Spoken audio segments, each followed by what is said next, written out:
হে hello family, আমি শান্তনুদেব। আমার শহর জুড়ে ছিল পুজোর আমেজ। দিনগুলো কেটেছে কোনোভাবে, জমেছে অনেক স্মৃতি। এটা ছিল পঞ্চমীর রাত। আকাশ, আমি, রাহুল, সুদেশনা, অন্যদিকে আরেক দাদা বৌদি সবাই মিলে প্যান্ডেল হপিংয়ে বেরিয়েছি। বেশি দূর নয়, আমাদের বাড়ির কাছেই দু একটা প্যান্ডেল।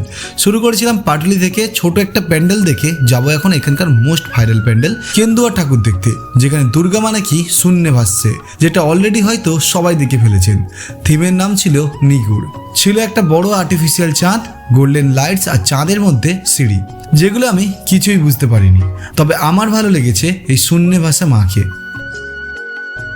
সেখান থেকে চলে আসি পাটুলিতে। ভেবেছিলাম সেখান থেকে বাড়ি চলে আসবো, তবে সুদেশনা বোনের ইচ্ছায় আবার পূজা প্যান্ডেল দেখতে যাচ্ছি রুবির দিকে। আসলে এই শহরে সবকিছু একই রকম থাকলেও আগের মতো পূজা দেখার আমেজটা নেই। যাই হোক, আছি রাজডাঙ্গাতে। আর দেখো এখানে কে ঠাকুর দেখতে এসেছে। এই প্যান্ডেলটা প্রতি বছর বেশ নাম করে। থিমটা সুন্দর ছিল, তবে প্রতিটা প্যান্ডেলে থিমের সাথে মা দুর্গাকে একেবারে মানানসই।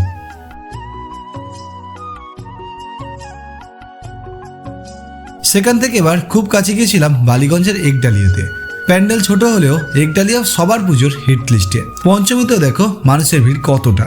প্যান্ডেলটা প্রতি বছর যেমন খুশি হলেও একডালিয়ার দুর্গা প্রতিমা আর এই ঝাড়বাতিটা সব থেকে সেরা। কাছাকাছি আরও ভালো সব প্যান্ডেল থাকলেও ঘুরতে ভালো লাগছিল না, তাই ফিরে এলাম বাড়িতে।